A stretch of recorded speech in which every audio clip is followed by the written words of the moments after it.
தந்தை மகன் தூயாவியாரின் பெயராலே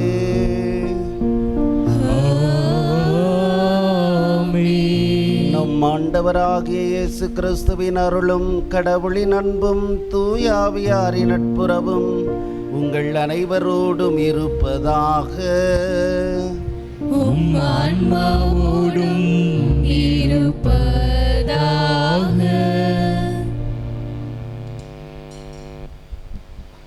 பிரியமானவர்களே, நாம் ஒருவர் மற்றவரோடுள்ள உறவில் நம்மையும் மற்றவர்களையும் எப்படி பார்க்கிறோம்? சிலரை முதன்மைப்படுத்தி மற்றவரை ஒதுக்குகிறோமா? இந்த கேள்விகளுக்கு விடைகளை காண நம்மை தூண்டுகிறது இன்றைய நாள். இறையரசில் அனைவருக்கும் இடம் உண்டு. எளியவர், இயலாதவர் இறையரசில் முன்னுரிமை பெறுகின்றனர். இறைவனின் திருவிருந்திற்கு கூடி வந்துள்ள நம்மை அவர் அன்பு செய்கிறார். அந்த அன்பை அனைவரோடும் பகிர்ந்து கொள்ள நமக்கு அழைப்பு விடுக்கின்றார். இறைவனின் விருந்தில் பங்கேற்க நம்மையே தகுதியாக்குவோம். இன்றைய இந்த திருப்பலியானது டேனியல் ஸ்டீஃபன் சுமதி இவர்களது குடும்பத்தின் பெயரால் திருமண நாளான இன்று நன்றி பலியாக ஒப்பு கொடுப்பதோடு நல்ல உடல்நலம் வேண்டியும் கருத்துக்கள் நிறைவேறவும் இப்பலியை ஒப்பு கொடுக்கிறார்கள். ஆரோக்கியமேரி லிப்னா என்பவரின் பிறந்த நாளான இன்று இறைவன் இவருக்கு செய்து வரும் நன்மைகளுக்கு நன்றியாகவும் தொடர்ந்து இறைவனுடைய அருளையும் ஆசிரையும் வேண்டி குடும்பத்திற்கு அமைதி சமாதானம் வேண்டி பிள்ளைகள் ஞானத்தில் கல்வியில் அறிவில் ஒழுக்கத்தில் சிறந்து விளங்க வேண்டி ஜெபிக்கிறார்கள். சிலுவை முத்து, ஞானப்பிரகாசம், மிக்கேலம்மாள், அருளப்பன், தைனேசு இவர்களின் ஆன்மா மற்றும் யாரும் நேய ஆன்மாக்கள் இறைவன் இளைப்பார ஜெபிக்கிறார்கள். ஆரோக்கியசாமி லில்லி குடும்பத்தார் நன்றி பலியாக ஒப்பு கொடுத்து ஆரோக்கியசாமி என்பவர் நோயிலிருந்து காப்பாற்றியமைக்கு நன்றியாக இப்பலியை ஒப்பு கொடுப்பதோடு தொடர்ந்து இறைவனுடைய ஆசீர் கிடைக்க ஜெபிக்கிறார்கள். மூச்சம்மாள், அலங்காரம் இவர்களின் ஆன்மா இறைவன் இளைப்பார ஜெபிக்கிறார்கள். இருதயராஜ், பிரகாசம், எலிசபெத், ரோசம்மாள் இவர்களின் ஆன்மா இறைவன் இளைப்பார ஒப்பு கொடுக்கப்படுகிறது. ஜோசப் ஸ்டீஃபன், கேப்ரின் மேரி குடும்பத்தார் தங்களுக்கு பேத்தி பிறந்தமைக்கு நன்றியாகவும் நல்ல உடல்நலம் பேத்திக்கு கிடைக்க வேண்டியும் ஜெபிக்கிறார்கள். இந்த கருத்துக்களுக்காக இப்பலியில் நாம் அனைவரும் இணைந்து ஜெபிப்போம்.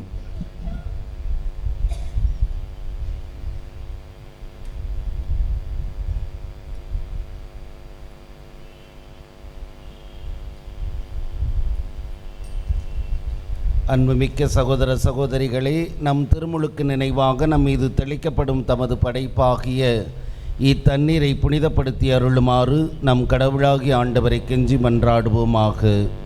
அவரே நமக்கு உதவியளித்து நாம் பெற்றுக்கொண்ட தூய ஆவிக்கு உண்மை உள்ளவர்களாய் நிலைத்திருக்க அருள் புரிவாராக. என்றென்றுமுள்ள எல்லாம் வல்ல இறைவா, வாழ்வின் ஊற்றும் தூய்மையின் தொடக்கமான தண்ணீரின் வழியாக மக்கள் புனிதமடைந்து நிலைவாழ்வின் கொடையை பெற வேண்டுமென்று திருவிழமானீர். இத்தண்ணீரை புனிதப்படுத்தி அருள உம்மை வேண்டுகிறோம்.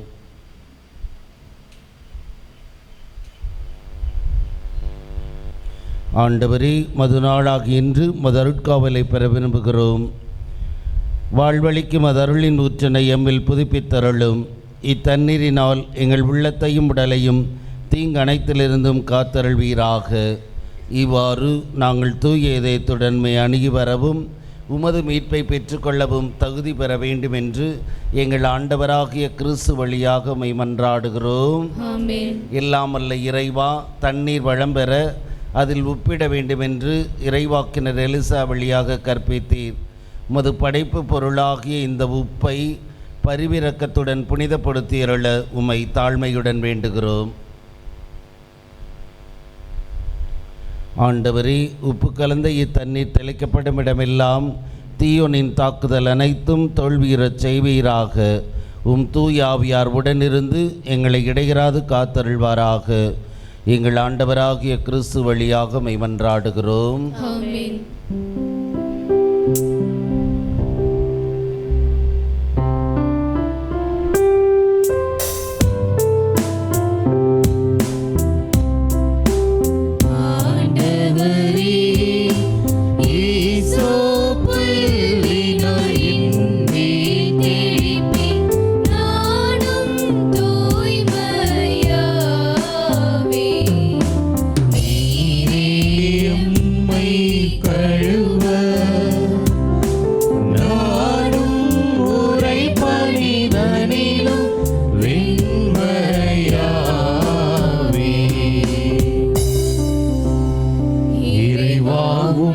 பெருக்கத்திற்கு ஏற்ப என்மேல் இரக்கம் கொள்ளுவி.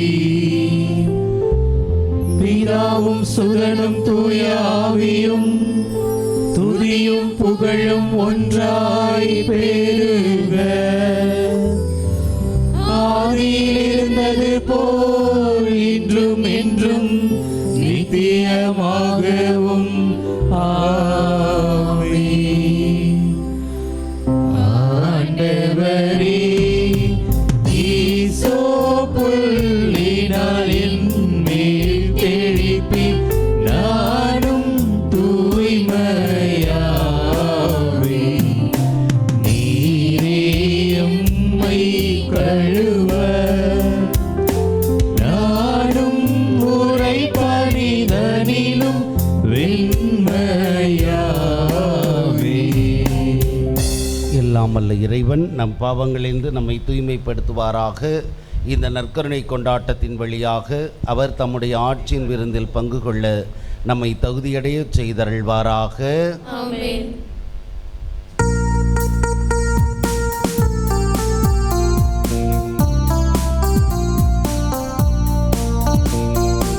உன்னதங்களிலே கடவுளுக்கு மாட்சி உண்டாகுக. உலகினிலே நல் மனத்தோர்க்கு அமைதி உண்டாகுக. புகழ்கின்றோம் யாம் உம்மையே, வாழ்த்துகின்றோம் இறைவனே. உமக்கு ஆராதனை புரிந்து உம்மை மாட்சிப்படுத்துகின்றோம் யாம். உமது மேலான மாட்சியின் பொருட்டு உமக்கு நன்றி கூறுகின்றோம். ஆண்டவராகிய இறைவனே, இணையில்லாத விண்ணரசே, ஆற்றல் அனைத்தும் கொண்டு இலங்கும் வல்ல தந்தை இறைவனே, ஒரே மகனாக உதித்த ஆண்டவர் இயேசு கிறிஸ்து இறைவனே.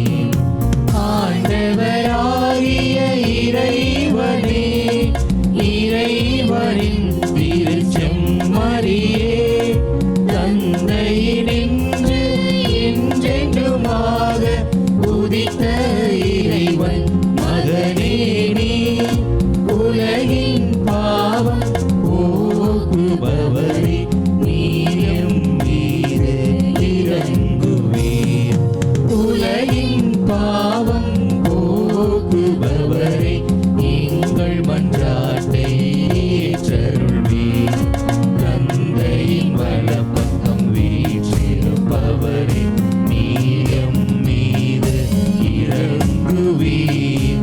ஏனெனில் இயேசு கிறிஸ்துவே, நீர் ஒருவரே தூயவர், நீர் ஒருவரே ஆண்டவர், நீர் ஒருவரே உன்னதர். தூய ஆவியோடு தந்தை இறைவனின் மாட்சியில் இருப்பவர் நீரே.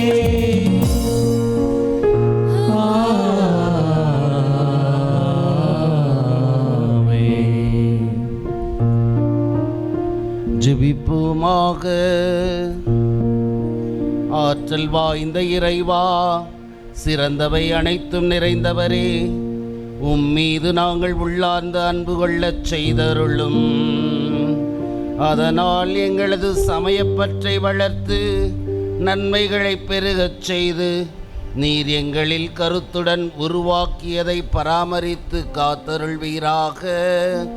உம்மோடு தூயாவியாரின் ஒன்றிப்பில் இறைவனா என்றென்றும் வாழ்ந்து ஆட்சி செய்கின்ற எங்கள் ஆண்டவரும் உம் திருமகனுமாகிய கிறிஸ்து வழியாக உம்மை மன்றாடுகின்றோம்.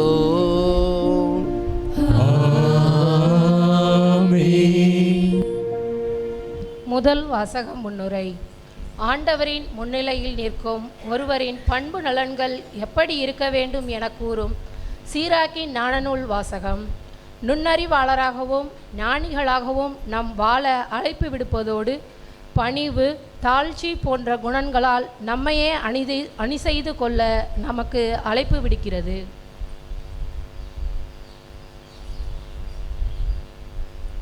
முதல் வாசகம். நீ செய்வது அனைத்தையும் பணிவோடு செய். அதிகாரம் 3 சீராக்கின் ஞான நூலிலிருந்து வாசகம். அதிகாரம் 3 இறைவார்த்தைகள் 17-18 மற்றும் 20, 28, 29. குழந்தாய், நீ செய்வது அனைத்தையும் பணிவோடு செய். அவ்வாறாயின் கடவுளுக்கு உகந்தோர் உனக்கு அன்பு காட்டுவர். நீ பெரியவனாய் இருக்கும் அளவுக்கு பணிந்து நட. அப்போது ஆண்டவர் முன்னிலையில் உனக்கு பரிவு கிட்டும். ஆண்டவரின் ஆற்றல் பெரிது, ஆயினும் தாழ்ந்தோரால் அவர் மாட்சி பெறுகின்றார். இருமாப்பு கொண்டோரின் நோய்க்கு மருந்து இல்லை, ஏனெனில் தீமை அவர்களுள் வேரூன்றி விட்டது. நுண்ணறிவாளர் ஓமைகளை புரிந்து கொள்வர், ஞானிகள் கேட்டறியும் ஆவல் மிக்கவர்கள். இது ஆண்டவர் வழங்கும் அருள்வாக்கு.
உன்னை நான் காத்திடுவேன்.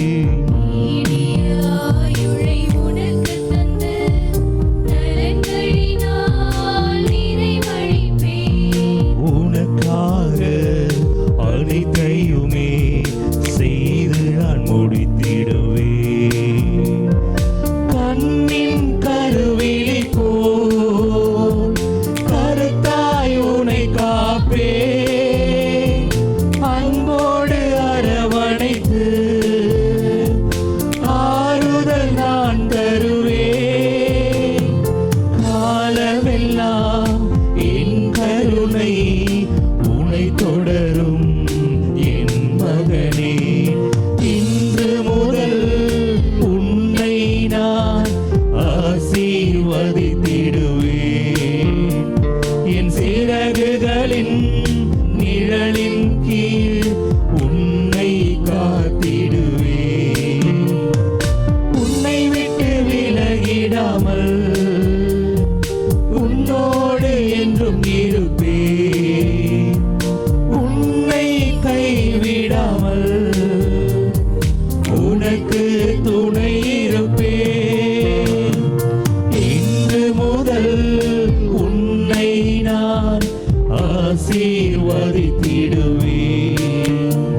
என் சிறகுகளின் நிழலின் கீழ் உன்னை காத்திடுவேன்.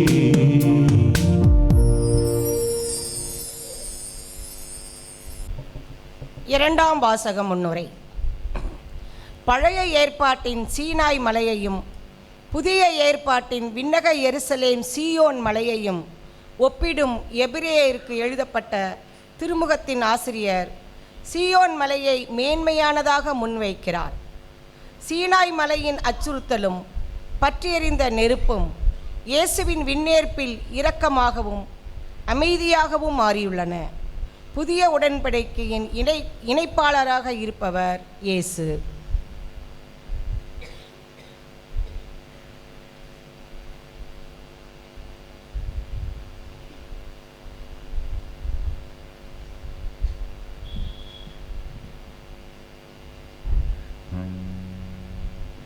இரண்டாம் வாசகம்.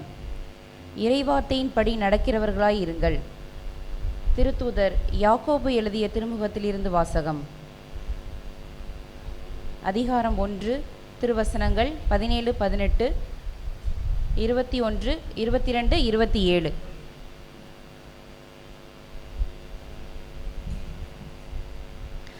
சகோதர சகோதரிகளே, நல்ல கொடைகள் அனைத்தும் நிறைவான வரமெல்லாம் ஒளியின் பிறப்பிடமான விண்ணக தந்தையிடமிருந்தே வருகின்றன. அவரிடம் எவ்வகையான மாற்றமும் இல்லை. அவர் மாறிக்கொண்டிருக்கும் நிழல் அல்ல. தம் படைப்புகளுள் நாம் முதற்கனிகளாகும்படி உண்மையை அறிவிக்கும் வார்த்தையால் நம்மை ஈன்றெடுக்க அவர் விரும்பினார். உங்கள் உள்ளத்தில் ஊன்றப்பட்ட வார்த்தையை பணிவோடு ஏற்றுக்கொள்ளுங்கள். அதுவே உங்களை மீட்க வல்லது. இறை வார்த்தையை கேட்கிறவர்களாக மட்டும் இருந்து உங்களை ஏமாற்றிக் கொள்ள வேண்டாம். அதன்படி நடக்கிறவர்களாகவும் இருங்கள்.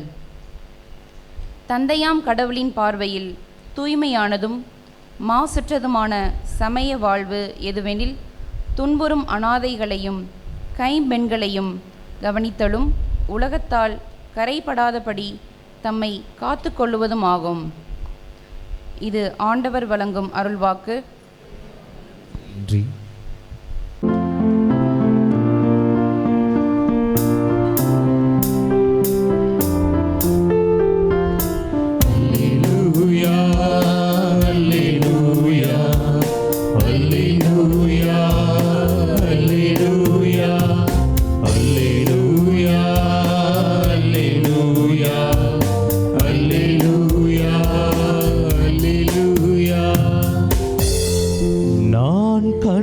மனத்தாழ்மையும் உடையவன். ஆகவே என் முகத்தை உங்கள் மேல் ஏற்றுக்கொண்டு என்னிடம் கற்றுக்கொள்ளுங்கள் என்கிறார் ஆண்டவர்.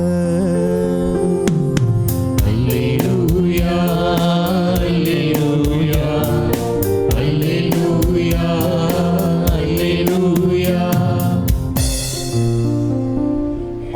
ஆண்டவர் உங்களோடு இருப்பாராக.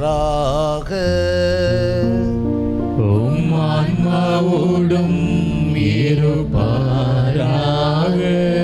லூக்கா எழுதிய தூய நற்செய்தியிலிருந்து வாசகம். ஆண்டவரே மாட்சி உமக்கே.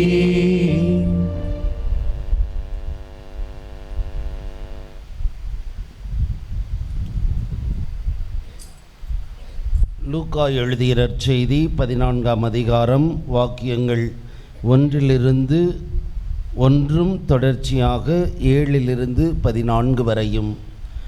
அக்காலத்தில் ஓய்வு நாள் ஒன்றில் இயேசு பரிசேயர் தலைவர் ஒருவருடைய வீட்டிற்கு உணவருந்தச் சென்றிருந்தார். அங்கிருந்தோர் அவரை கூர்ந்து கவனித்தனர்.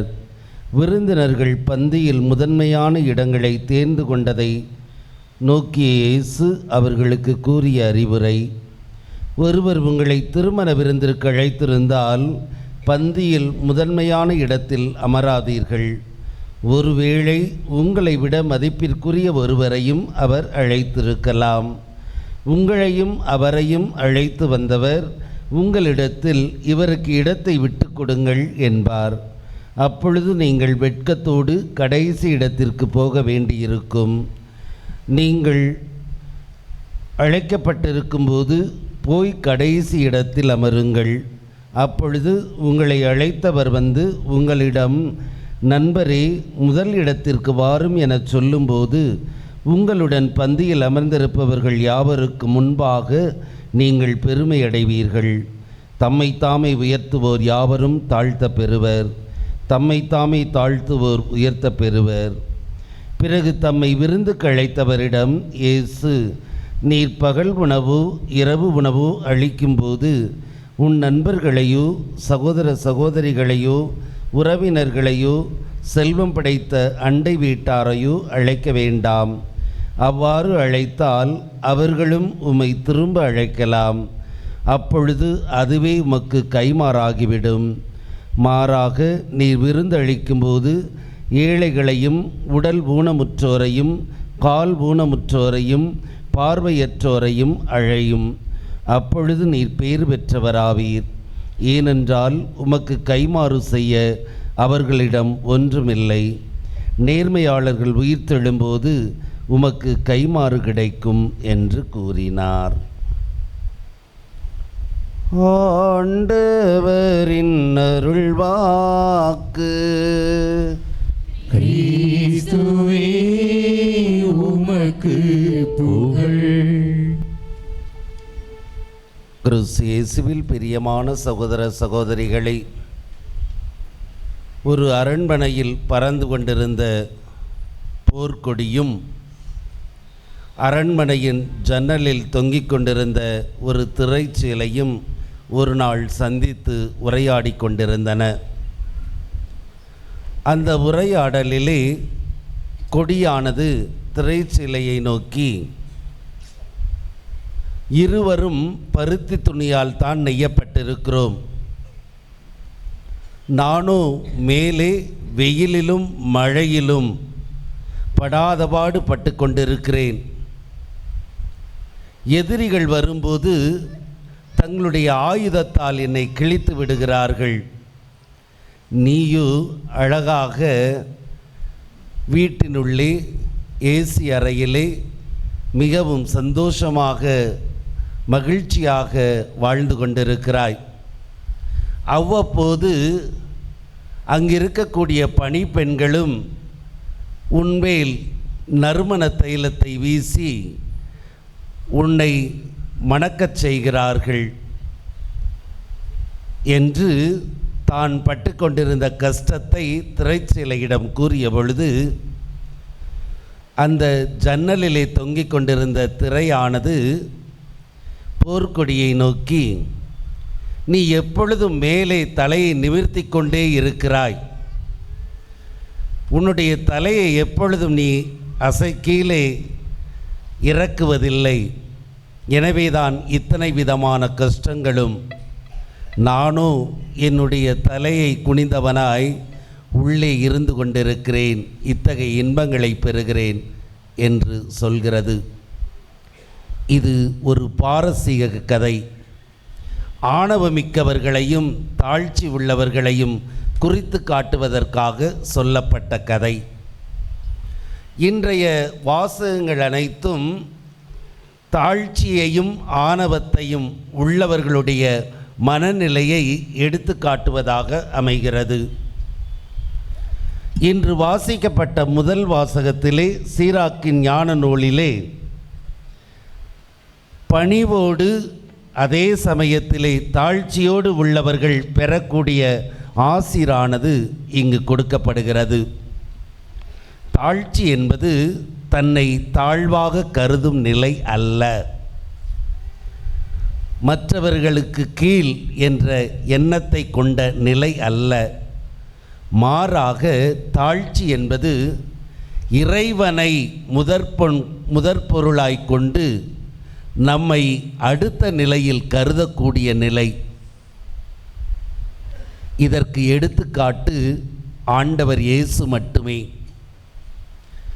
தந்தையின் திருவுளம் நிறைவேறுவதை மட்டுமே அவர் கருத்தில் கொண்டிருந்தாரே தவிர தந்தையின் விருப்பத்திற்கு மாறாக எப்பொழுதும் நடக்காத ஒரு நிலை. நீ மனிதனாக பிறக்க வேண்டும், அடிமையின் தன்மை போல வேண்டும் என்று சொன்னதும் அவர் ஏற்றுக்கொண்டு மண்ணுலகில் மனிதனாக பிறந்ததே அவர் தாழ்ச்சி என்ற புண்ணியத்தின் அடையாளம் என்பது வெளிப்படுத்தப்படுகிறது. நீ சிலுவையை ஏற்றுக்கொள்ள வேண்டும், இது எனது திருவுளம் என்று சொன்னபோதும் அவர் தந்தையை உயர்வாக கருதி அவருடைய வாக்கின்படி முழுவதுமாக துன்பங்களை ஏற்றுக்கொண்ட நிலை. ஆக தாழ்ச்சி என்பது கடவுளை முதற்பொருளாகவும் நம்மை இரண்டாம் தரமாகவும் கருதக்கூடிய ஒரு நிலை. இதற்கு மாறாக ஆணவம் என்பது என்ன என்பதை அறிவற்ற செல்வன் தெளிவாக வெளிப்படுத்துகிறான். எனக்கு நன்றாக விளைந்துள்ளது, இனி எதை பற்றியும் கவலை இல்லை, களஞ்சியத்தில் சேர்ப்பதற்கு கூட இடமில்லை, என்ன செய்வது, நான் நன்கு உண்டு குடித்து மகிழ்வேன் என்று தன்னுடைய மனதிற்குள்ளே சொல்லக்கூடிய நிலைதான் ஆணவம் பிடித்த நிலை. ஆக தாழ்ச்சி என்பது முதல் கருத்து இறைவனை மேலாகவும் அடுத்த நிலையில் நம்மை வைத்து பார்க்கக்கூடிய நிலை. இரண்டாவது, இவ்வுலகில் வாழும் நாம் நம்மை மற்றவரை விட அடுத்த நிலையில் கருதுவது, பிறரை உயர்வாக கருதும் நிலை. இதற்கு சிறந்த எடுத்துக்காட்டு அன்னை மரி. அன்னை மரியும் உறவின பெண் எலிசபெத்தும் கருவுற்றிருக்கும் நிலை. இருவருமே கருவை சுமந்து கொண்டிருப்பவர்கள். ஆனால் ஆண்டவனின் தாயாக தான் இருந்தும் தன் உறவின பெண் தனக்கு முன்னதாக பேறுகாலத்தை நோக்கிய நிலையிலே அவருடைய துன்பங்கள் எப்படிப்பட்டவை என்பதை உணர்ந்தவராய் ஆண்டவரின் தாய் என்று பெருமை பாராட்டாது ஆணவம் கொள்ளாது அவரிடம் சென்று 3 மாத காலம் தங்கி அவரோடு இருந்து அவருக்கு தேவையான பணிகளை செய்யக்கூடிய நிலை. ஆக இரண்டாவது கருத்து, தன்னை விட மற்றவர்களை பெரியவராக கருதக்கூடிய ஒரு நிலைதான் இந்த தாழ்ச்சி என்ற புண்ணியம். மூன்றாவது, உண்மை நிலையை ஏற்றுக்கொள்ளக்கூடிய தன்மை, இதுதான் தாழ்ச்சி. பரிசேயரும் ஆயக்காரனும் ஆலயத்திற்கு சென்று ஜெபிக்க செல்கிறார்கள். ஜெபிக்கும் பொழுது அவர்களுடைய வார்த்தையிலே நாம் தெளிவாக பார்க்க முடிகிறது. பரிசேயன் தன்னை பற்றி முழுவதுமாக புகழக்கூடிய நிலை. ஆனால் ஆயக்காரனு தன்னுடைய உண்மை நிலை எடுத்து சொல்கிறான். உள்ளே வர என்னால் இயலவில்லை, மேலே பார்த்து ஜெபிக்கும் அவன் அவரை பார்க்க முடியவில்லை, அவ்வளவு பாவி நான் என்று குனிந்து கொண்டே என் பாவங்களை மன்னியும் என்று தன் உண்மை நிலையை ஏற்றுக்கொள்ளக்கூடிய நிலைதான் இந்த தாழ்ச்சி என்ற புண்ணியம். ஆக கடவுளை மேலாக கருதுவதும் பிறரை உயர்வாக கருதுவதும் தன்னுடைய உண்மை நிலையை ஏற்றுக்கொள்வதுமே தாழ்ச்சி என்ற புண்ணியம். இத்தகைய வாழ்வு வாழப்பட வேண்டும் என்பது இன்றைய 3 வாசகங்களும் நமக்கு கொடுக்கும் கருத்து. 3வது வாசகத்திலே ஆண்டவர் இயேசு ஒரு விருந்திற்கு செல்கிறார். அங்கு விருந்து உபசரிக்கப்படும் நிலையிலே முன்னே வருபவர்கள் பின்னே அமர்ந்திருப்பவர்கள் என்று பலரையும் பார்க்கிறார்.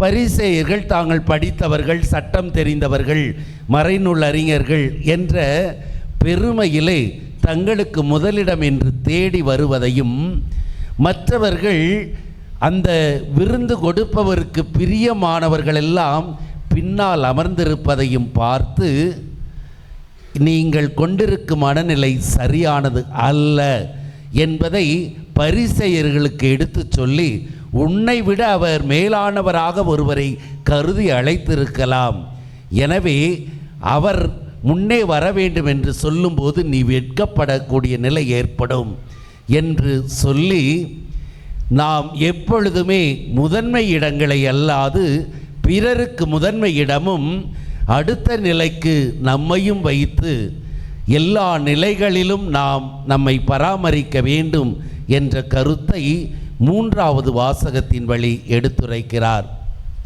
ஆக தாழ்ச்சி என்ற புண்ணியம் நம் ஒவ்வொருவரையும் எந்த நிலைக்கு கொண்டு செல்லும் என்பதுதான் சீராக்கின் ஞான நூல் இன்று முதல் வாசகம் குறிப்பிடுவது. குழந்தாய், நீ செய்வது அனைத்தையும் பணிவோடு செய், கடவுளுக்கு உகந்தோர் உனக்கு அன்பு காட்டுவர். முதல் ஆசீர். யார் தாழ்ச்சியாக வாழ்கிறார்களோ, பிறரை முதன்மைப்படுத்தி கடவுளை முதன்மைப்படுத்தி தன்னுடைய உண்மை நிலை ஏற்று வாழ்கிறார்களோ அவர்களுக்கு கடவுளுக்கு உகந்தோர் அன்பு காட்டுவர் என்று குறிப்பிடுகிறார். 2வது, உனக்கு ஆண்டவரிடமிருந்து பரிவு கிட்டும். 2வது ஆசை. தாழ்ச்சி என்ற புண்ணியத்தை வாழும்போது பரிவு ஆண்டவரிடமிருந்து நமக்கு கிடைக்கும். 3வது, தாழ்ந்தோரால் அவர் மாட்சி பெறுவார். யார் நம்மை ஒதுக்குகிறார்களோ அல்லது நாம் ஒதுக்கி இருக்கிறோம் என்று நினைக்கிறோமோ அவர்களிடமிருந்தே நாம் நல்லவர்கள் என்று சொல்லக்கூடிய ஒரு வாய்ப்பு கிடைக்கும் என்பது 3வது ஆசீராக கொடுக்கப்படுகிறது. இந்த தாழ்ச்சி என்ற புண்ணியத்தை வாழ்ந்தவர்கள் அன்னை மரியும் ஆண்டவரும் விவிலியத்தில் என்பது நாம் அறிந்த ஒன்று. அன்னை மரியினுடைய பாடலிலே அழகாக அவர் வெளிப்படுத்துகிறார். தன்னுடைய உண்மையான நிலை எது என்பதை அழகாக எடுத்துரைக்கும் நிலையிலே தான் சொல்வதை செய்பவர் என்பதை வாழ்ந்து காட்டுவதற்கு சிறந்த எடுத்துக்காட்டாக இருப்பதுதான் அன்னை மரி ஆண்டவனுக்கு தாயாக இருந்தும் கானாவூர் திருமணத்திலே பிறருக்காக பரிந்து பேசக்கூடிய ஒரு நிலை. யார் என்பது அன்னை மரிக்கு தெரியாது. ஆனால் அழைப்பு பெற்றிருக்கும் நிலையிலே மகனோடு செல்கிறார். அங்கு செல்லக்கூடிய நிலையிலே அந்த குடும்பத்தாரின் துன்ப நிலை புரிகிறது. எனவே ஆண்டவரிடம் அவர் பரிந்து பேசும்போது தன்னுடைய மகன் என்பதற்காக நீ இதை செய்ய வேண்டும் என்று கட்டாயப்படுத்தவில்லை, செய்து கொடுக்குமாறு பணிவோடு கேட்கும் நிலை.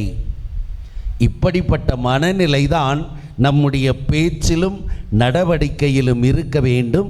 அது ஆண்டவருக்கு பிடித்த நிலையிலே ஆசீராக, சீராக் ஞான நூல் குறிப்பிடுவதைப் போல ஆசீராக அன்னையானவள் கட்டளையிடக்கூடிய இடத்தில் இருந்தாலும் அவருடைய பணிவான அந்த நடவடிக்கையானது ஆண்டவரை உடனடியாக அந்த குடும்பத்தாருக்கு செய்ய வேண்டியதை செய்ய சொல்லி தன்னுடைய அன்பை அன்னைக்கு வெளிப்படுத்துகிறார். இதைத்தான் தாழ்ச்சி என்ற புண்ணியத்தை வாழும்போது கடவுளுக்கு உகந்தோர் அன்பு காட்டுவர் என்பது தெளிவுபடுத்துவதாக இருக்கிறது. இப்படித்தான் வாழ வேண்டும், தாழ்ச்சி என்ற புண்ணியத்தை வாழ வேண்டும் என்பதற்காக தன்னுடைய சீடர்களுக்கு கற்றுத்தரும் ஆண்டவர் தானே அடிமை செய்யக்கூடிய வேலையை பெரிய வியாழன் அன்று செய்து காட்டியது. சீடர்களின் பாதங்களை கழுவியது. தான் தாழ்ச்சி என்ற புண்ணியத்தை தன்னுடைய பிறப்பாலும் தன்னுடைய தந்தையினுடைய வார்த்தையை ஏற்று இவ்வுலகில் வந்து வாழ்வதாலும் மட்டுமல்ல, செயலாலும் வெளிப்படுத்துகிறேன், நீங்களும் வெளிப்படுத்த வேண்டும் என்பதற்காக சீடர்களின் பாதங்களை கழுவியது.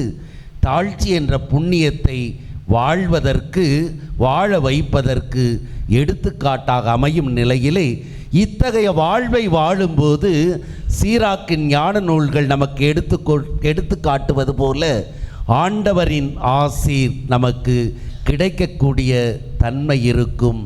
நம்மை தாழ்வாக கருதவர்கள் கூட நாம் அவரால் மாட்சி வரக்கூடிய நிலை இருக்கும். இத்தகைய தன்மையை வாழும் பொழுது என்பதை சீடர்களின் பாதம் கழுவி வெளிப்படுத்துகிறார். இந்த தாழ்ச்சி என்ற புண்ணியத்தை வாழும்போது இயற்கையாகவே அங்கு விட்டு கொடுக்கும் மனநிலை, மன்னிக்கக்கூடிய மனநிலை, புரிந்து கொள்ளக்கூடிய மனநிலை வரும் என்பதில் எந்த சந்தேகமும் இல்லை.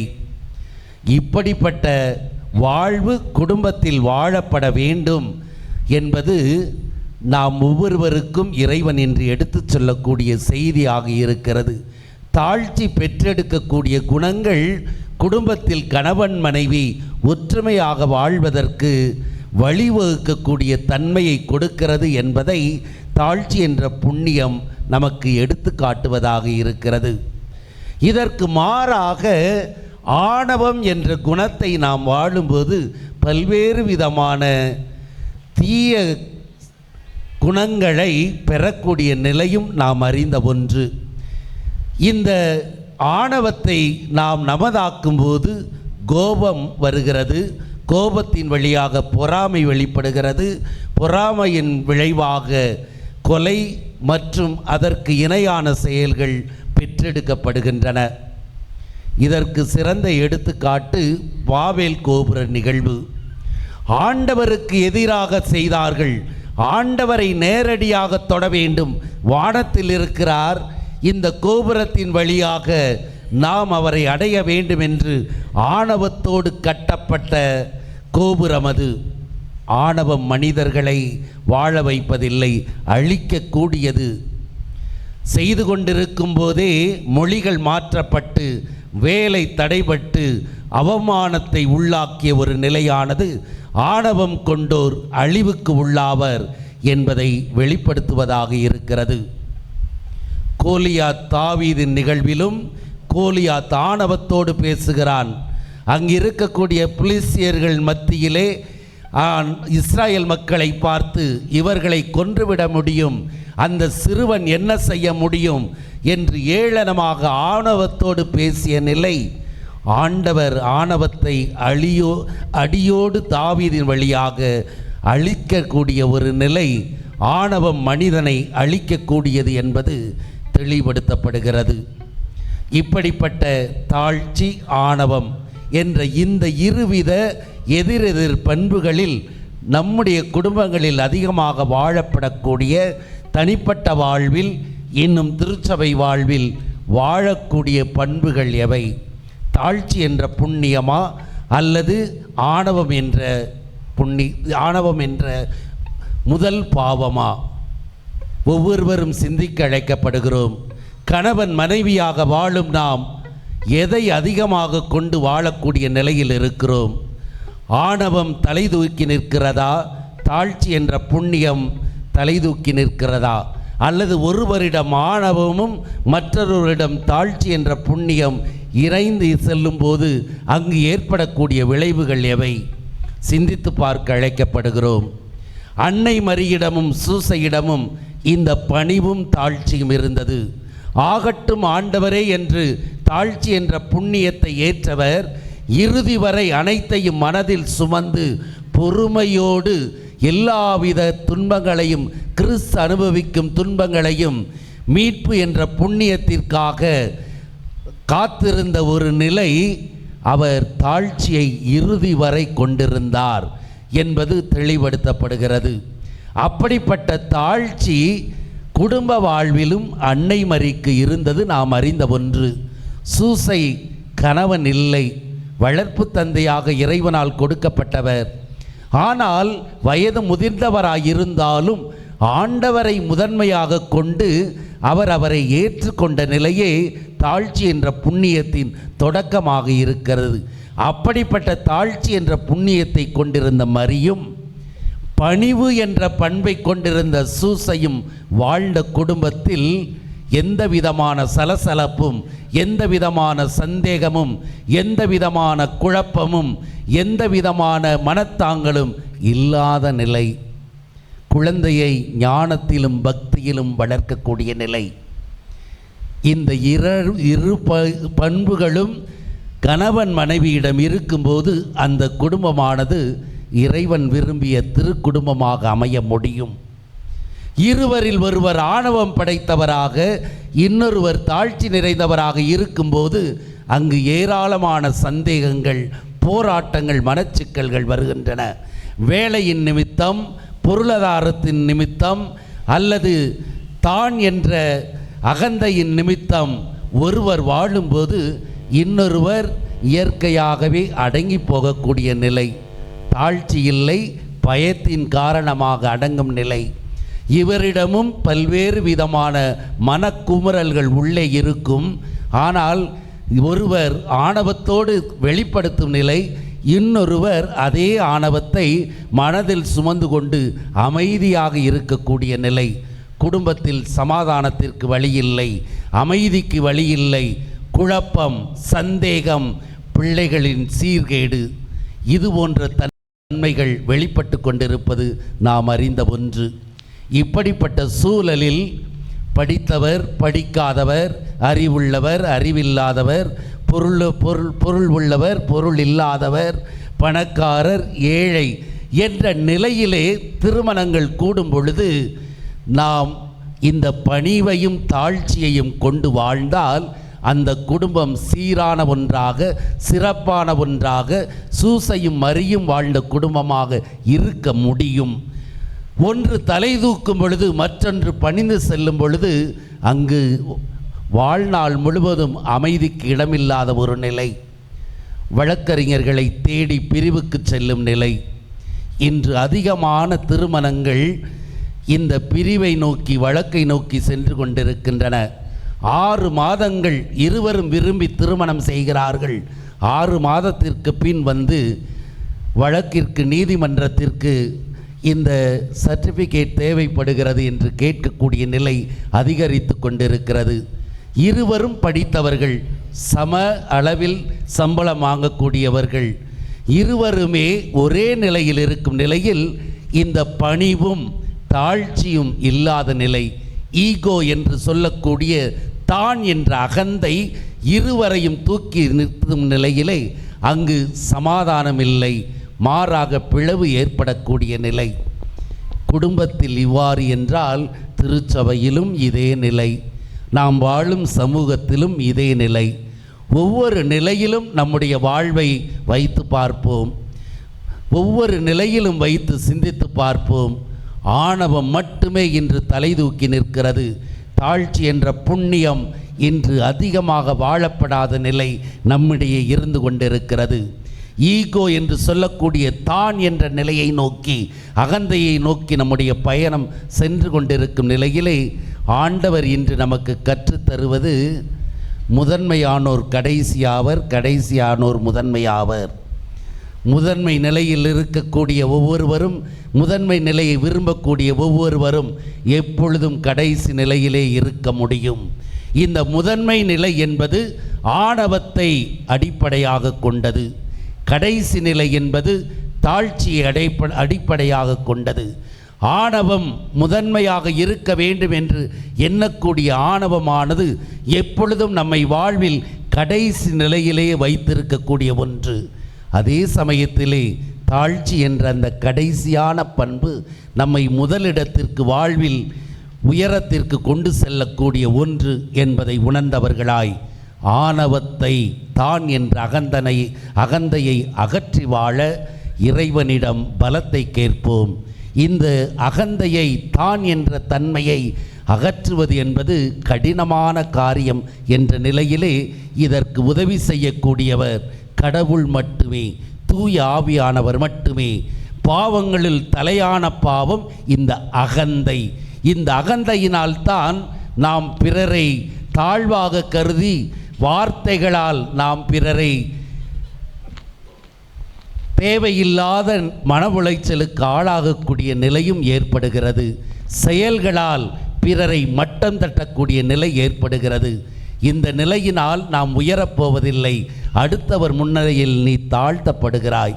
இதை உணர்ந்து இந்த தான் என்ற அகந்தையை அகற்றி வாழ தூய ஆவியானவர் நமக்கு துணையாக இருக்க இத்திருப்பலியிலே இறைவனிடம் மன்றாடுவோம். எழுந்து நின்று விசுவாசத்தை அறிக்கையிடுவோம்.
நமது எண்ணங்கள், ஏக்கங்கள், எதிர்பார்ப்புகள் அனைத்தையும் நம்பிக்கையோடு இறைவனுடைய பதத்திலே இப்பொழுது மன்றாட்டாக சமர்ப்பிப்போம்.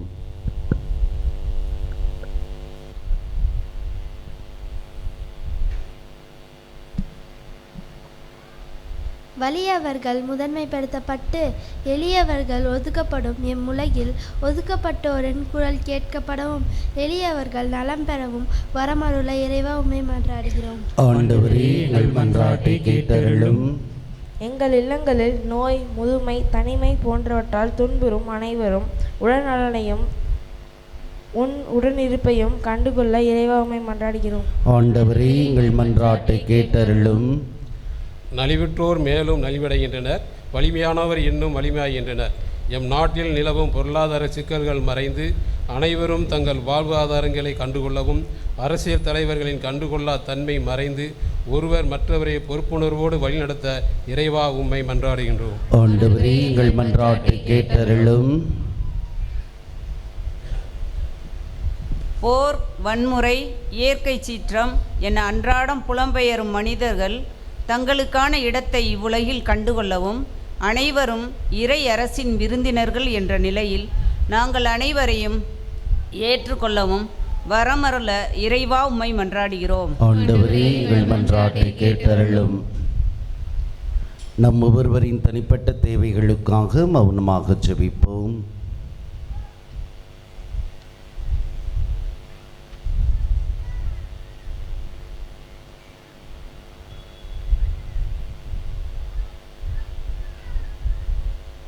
ஜெபிப்புமாக.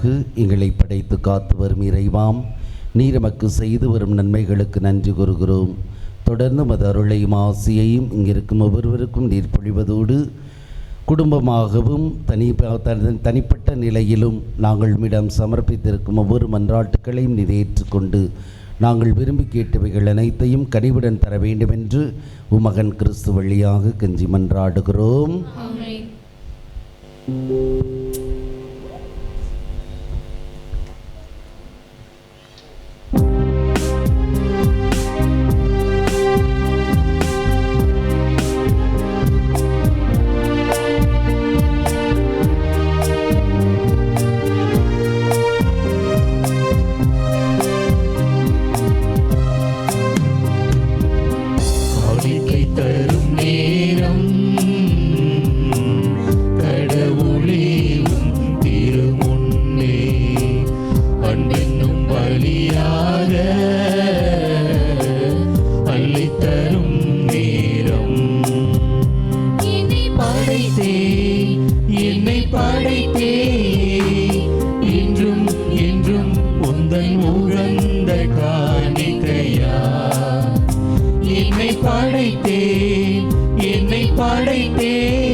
சகோதர சகோதரிகளே, என்னுடையதும் உங்களுடையதுமான இப்பலி எல்லாமல்ல தந்தையாக இறைவனுக்கு ஏற்றதாகும்படி ஜெபியுங்கள்.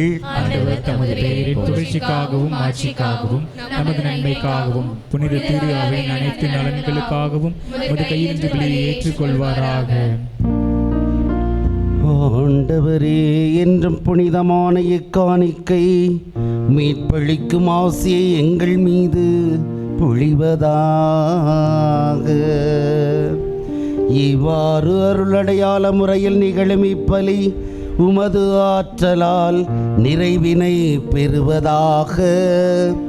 எங்கள் ஆண்டவராகிய கிறிஸ்து வழியாக உம்மை மன்றாடுகின்றோம்.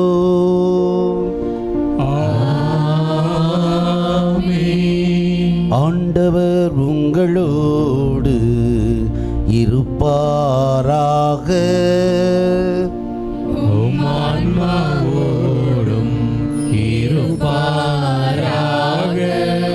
இதயங்களை மேலே எழுப்புங்கள்.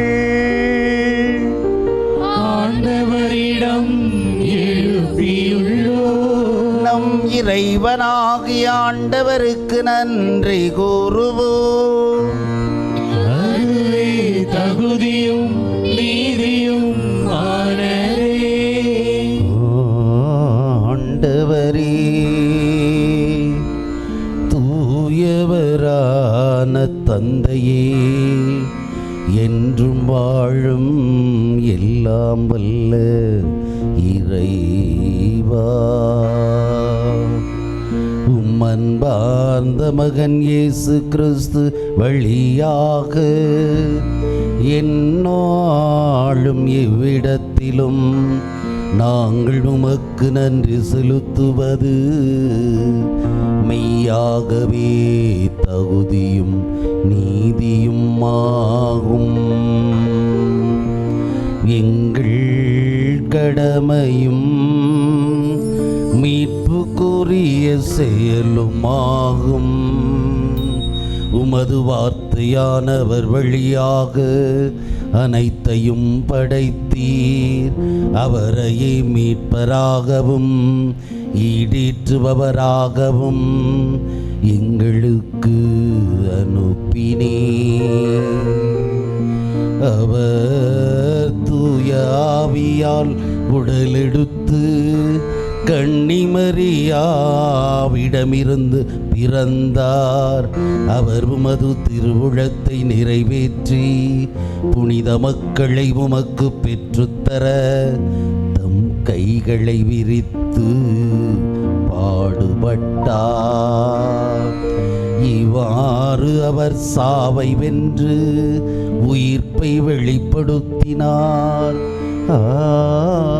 ஆகவே நாங்கள் வானதூதர் புனிதர் அனைவரோடு சேர்ந்து உமது மகிமையை புகழ்ந்துரைத்து ஒரே குரலாய் பாடுவதாவது:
ஆண்டவரே,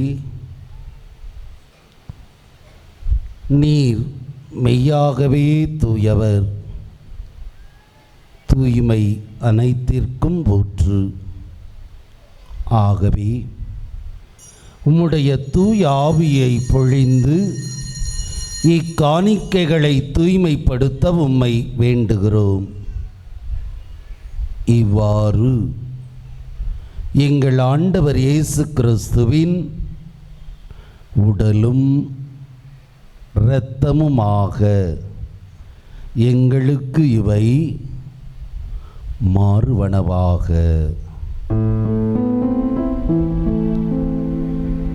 அவர் பாடுபட உளம் கனிந்து தம்மை கையளித்த போது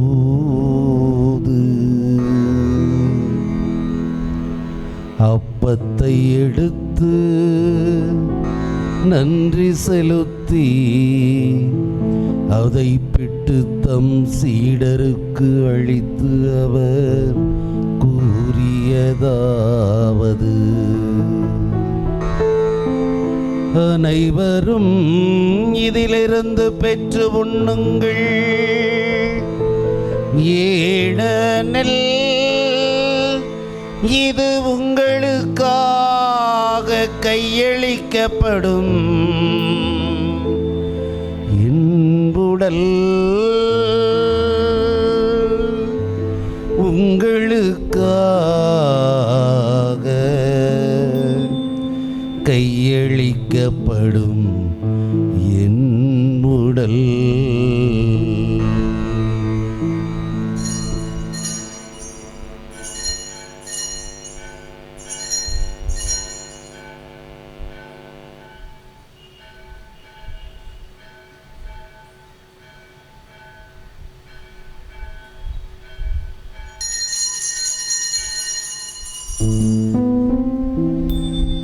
அவ்வண்ணமே இரவு விருந்தை அருந்திய பின் கிண்ணத்தையும் எடுத்து மீண்டும் உமக்கு நன்றி கூறி தம் சீடருக்கு அளித்து அவர் கூறியதாவது: அனைவரும் இதிலிருந்து பெற்று பருகுங்கள். ஏனெனில் இது புதிய நிலையான உடன்படிக்கைக்குரிய என் இரத்தத்தின் கிண்ணம். இது பாவ மன்னிப்புக்கென்று உங்களுக்காகவும் பலருக்காகவும் சிந்தப்படும். இதை என் நினைவாக செய்யுங்கள். இதை என் நினைவாக செய்யுங்கள்.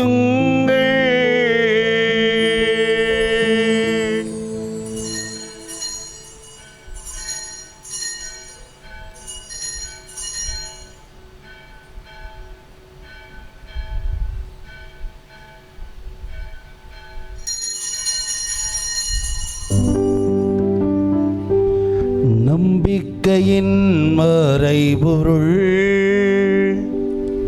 ஆண்டவரே, நீர் வருமளவும் உமது இறப்பினை அறிக்கையிடுகின்றோம், உமது உயிர்ப்பினையும் எடுத்துரைக்கின்றோம்.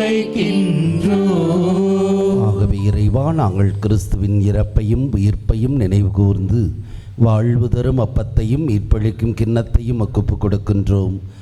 திருமுனின்று மக்கு ஒளியம் புரிய தகுந்தவர்கள் என எங்களை ஏற்றுக்கொண்டீர். எனவே மக்கு நன்றி செலுத்துகிறோம். மேலும் கிறிஸ்துவின் உடலிலும் இரத்தத்திலும் பங்கு கொள்ளும் எங்களை தூய ஆவியார் ஒன்று சேர்க்க வேண்டுமென உம்மை தாழ்மையுடன் மன்றாடுகிறோம். ஆண்டவரே, உலகெங்கும் பரவியிருக்கும் அது திரு அவையை நினைவு கூர்ந்தருளும். எங்கள் திருத்தந்தை லியோ, எங்கள் மறைமாவட்ட பேராயர் அண்டனிசாமி, எல்லா திருநிலையினராகிய அனைவரோடும் மது திரு அவை அன்பில் நிறைவேறச் செய்தருளும். உயிர்த்தெழும் எதிர்நோக்குடன் துயில் கொள்ளும் எங்கள் சகோதர சகோதரிகளையும் இறந்தோர் அனைவரையும் இரக்கத்துடன் நினைவு கூர்ந்து மது திருமுக ஒளியினுள் ஏற்றருளும் எங்கள் அனைவர் மீதும் இரக்கமாயிரும்.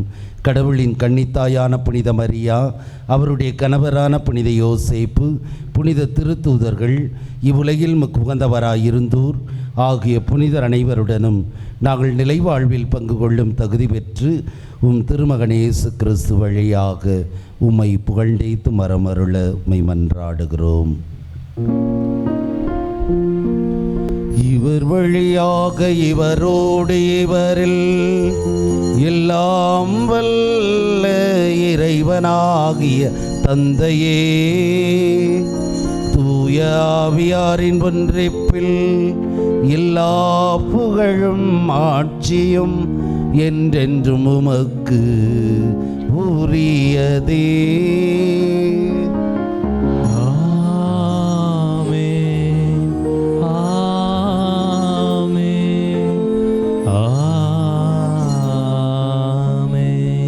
மீட்பரின் கட்டளையால் கற்பிக்கப்பட்டு இறைவடிப்பினையால் பயிற்சி பெற்ற நாம் துணிந்து பாடுவோம். எங்கள் தந்தையே, உமது பெயர் தூயதென போற்ற பெறுக. உமது ஆட்சி வருக. உமது திருவுளம் விண்ணுலகில் நிறைவேறுவது போல மண்ணுலகிலும் நிறைவேறுக. எங்கள் அன்றாட உணவை இன்று எங்களுக்கு தாரும். எங்களுக்கு எதிராக குற்றம் செய்வோரை நாங்கள் மன்னிப்பது போல எங்கள் குற்றங்களை மன்னியும். எங்களை சோதனையில் விழவிடாதேயும், தீமையிலிருந்து எங்களை விடுவித்தருளும். ஆண்டவரே, தீமை அனைத்திலுமிருந்து எங்களை விடுவித்து எங்கள் வாழ்நாளில் அமைதியை கனிவுடன் அருளவும் மன்றாடுகின்றோம்.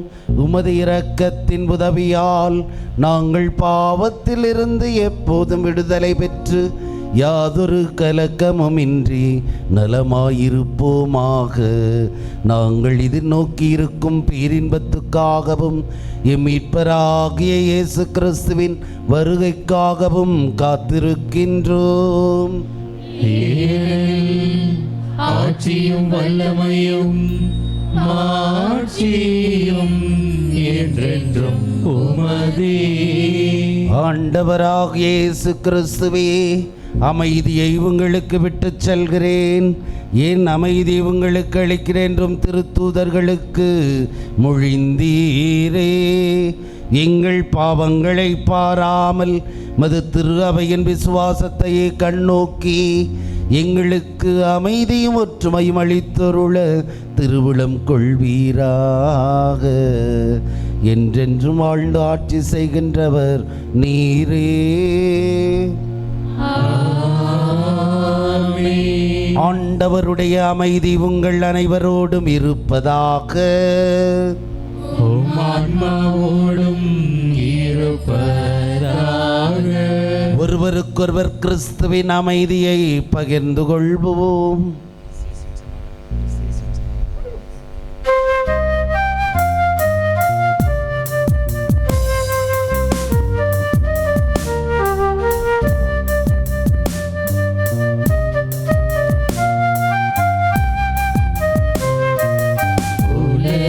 பாவம் போக்கும் இறைவனின் செம்மறியே,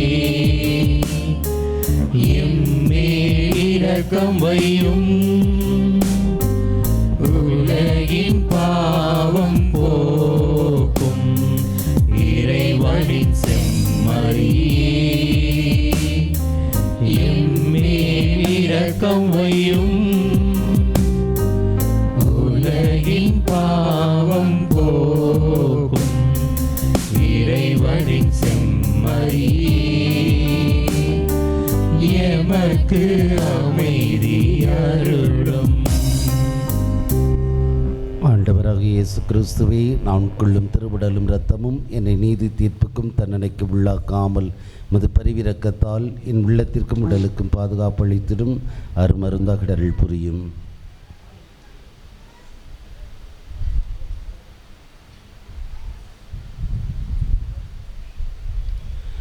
இதோ இறைவனின் செம்மறி, இவரை உலகின் பாவங்களை போக்குபவர்.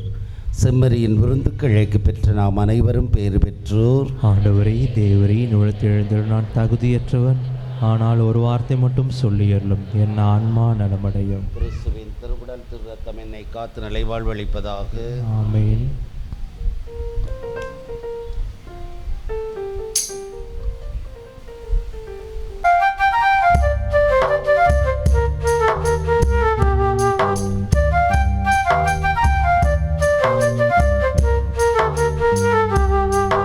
இது மங்கள நேரம், மன்னவன் எந்தன் உள்ளம் வருகின்ற நேரம்.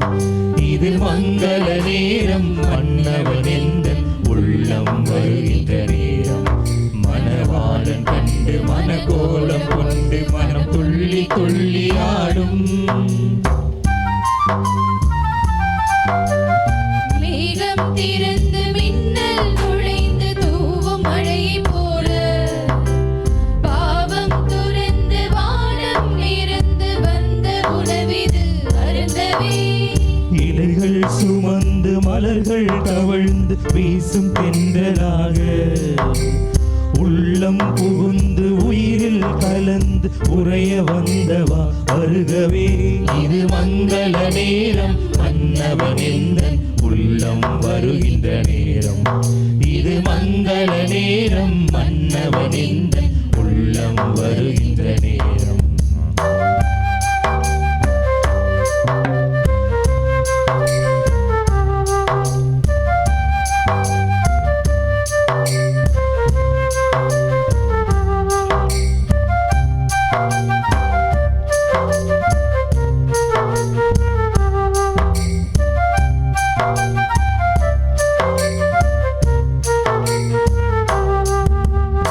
இனிமையெல்லாம் தன்னுள்ளே ஏந்தி வந்த உணவு இது, இனிதாக நமக்காக தந்தை காட்டும் உறவு இது. இனிமையெல்லாம் தன்னுள்ளே ஏந்தி வந்த உணவு இது, இனிதாக நமக்காக தந்தை காட்டும் உறவு இது. விண்ணோர் உண்ட உணவு இது, நம் முன்னோர் கண்ட கனவு இது. பின்னோர் உண்ட உணவு இது, நம் முன்னோர் கண்ட கனவு இது. புது வாழ்வை தந்திட வருகிறது.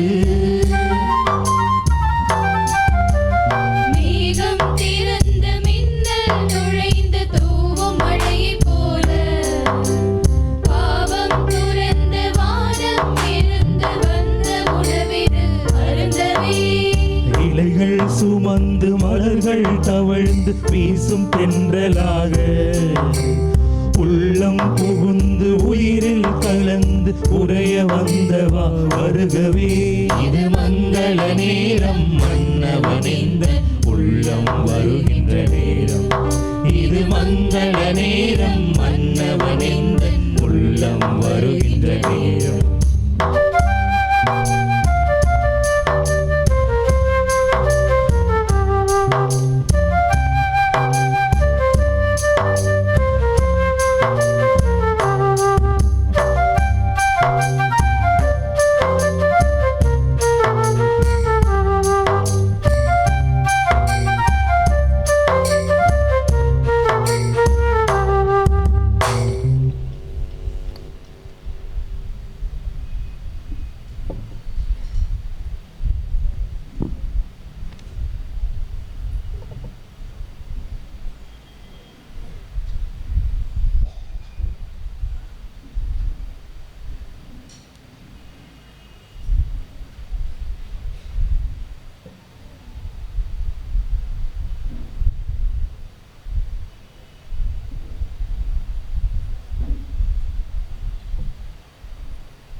படைத்தவரே நமக்காக படித்திடும் அன்பு உணவு இது. உழைப்பேதும் இல்லாமல் கொடையாய் வந்த உணவு இது. படைத்தவரே நமக்காக படைத்திடும் அன்பு உணவு இது. உழைப்பேதும் இல்லாமல் கொடையாய் வந்த உணவு இது. நிறைவை தருகின்ற உணவு இது. அவர் நினைவாய் செய்யும் உறவு இது. நிறைவை தருகின்ற உணவு இது. அவர் நிறைவாய் செய்யும் உறவு இது. இதை உண்போம், அவரில் வளர்வோமே. மேகம் திறந்த மின்னல் நுழைந்து தூவும் மழையைப் போல பாவம் துறந்த வானம் திறந்து வந்த உணவிது அருந்தவே. இலைகள் சுமந்து மலர்கள் தவழ்ந்து வீசும் தென்றலாக உள்ளம் புகுந்து உயிரில் கலந்து உறைய வந்தவா வருகவே. இது மங்கள நேரம், மன்னவனிந்த உள்ளம் வருகின்ற நேரம். இது மங்கள நேரம், மன்னவனிந்த உள்ளம் வருகின்ற நேரம். மணவாளன் கண்டு மனக்கோலம் கொண்டு மனம் துள்ளி துள்ளி ஆடும். மேகம் திறந்த மின்னல் நுழைந்து தூவும் மழையைப் போல பாவம் துறந்து வானம் திறந்து வந்த உணவிது அருந்தவே. இலைகள் சுமந்து மலர்கள் தவழ்ந்து வீசும் தென்றலாக உள்ளம் புகுந்து உயிரில் கலந்து உறைய வந்தவா வருகவே. இது மங்கள நேரம், மன்னவனிந்த உள்ளம் வருகின்ற நேரம். இது மங்கள நேரம், மன்னவனிந்த உள்ளம் வருகின்ற நேரம்.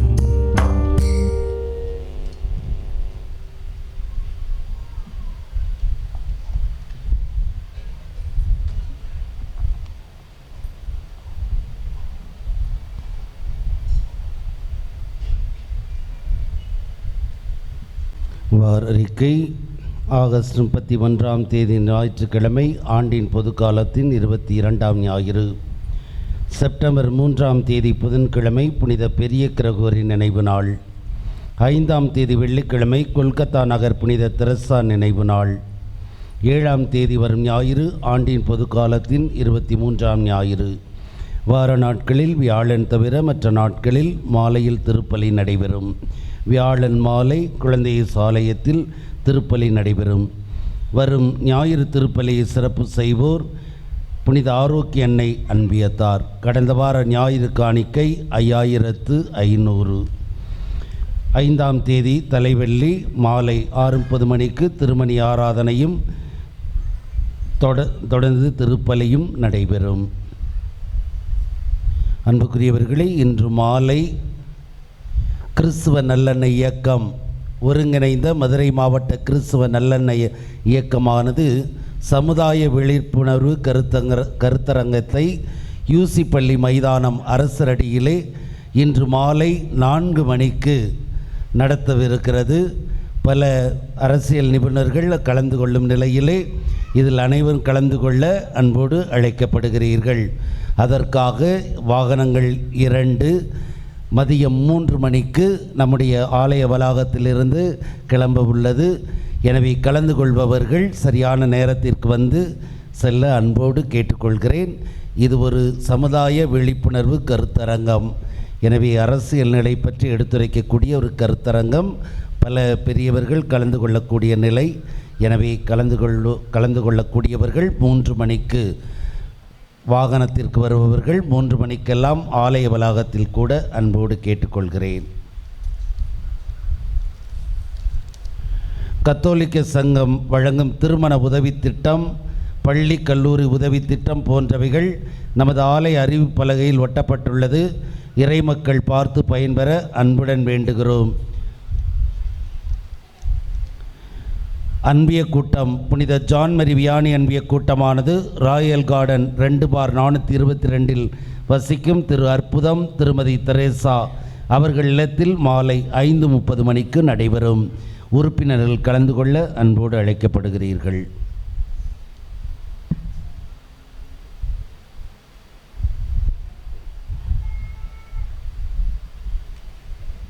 ஜெபிப்போமாக. ஆண்டவரே, வானகமுனவால் ஊட்டம் பெற்ற நாங்கள் உம்மை வேண்டுகின்றோம். அதனால் இந்த அன்பின் உணவு எங்கள் இதயங்களை உறுதிப்படுத்தி எங்கள் சகோதர சகோதரிகளில் உமக்கு பணிபுரிய எங்களை தூண்டி எழுப்புவனவாக.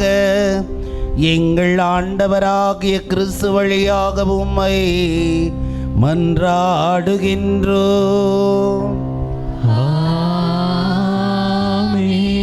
ஆண்டவர் உங்களோடு இருப்பாராக.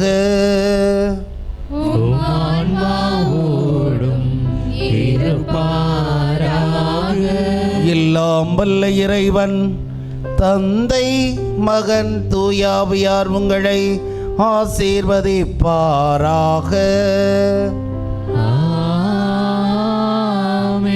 சென்று வாருங்கள், திருப்பலி நிறைவேறிற்று. இறைவனுக்கு நன்றி.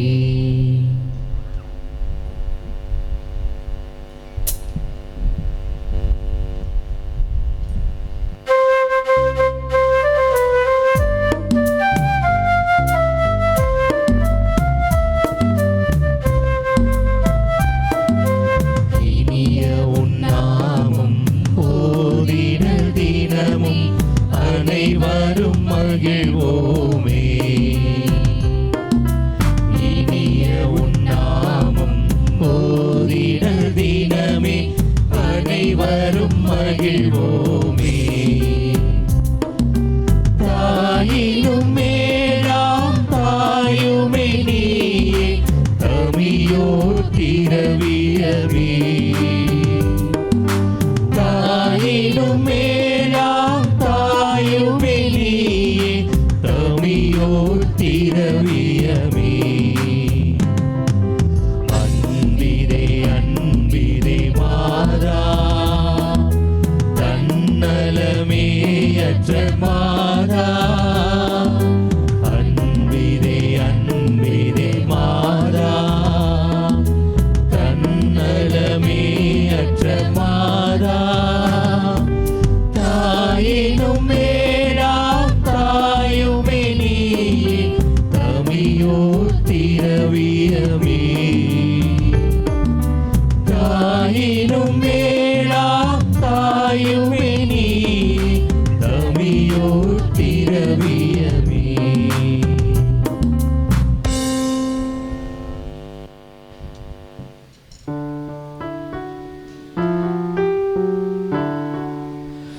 நிலையான புகழுக்குரிய தூய நற்கருணைக்கு எல்லா காலமும் தொழுகையும் புகழும் போற்றியும் மாட்சிமையும் உண்டாக கடவது. தந்தை, மகன், தூய ஆவியாரின் பெயராலே ஆமென். கிறிஸ்து ராஜா வாழ்க. உம்முடைய ராஜ்யம் வருக. புனித அன்னை மரியாளே எங்களுக்காக வேண்டிக் கொள்ளும். புனித சூசையப்பரே எங்களுக்காக வேண்டிக் கொள்ளும். புனித அந்தோணியாரே எங்களுக்காக வேண்டிக் கொள்ளும்.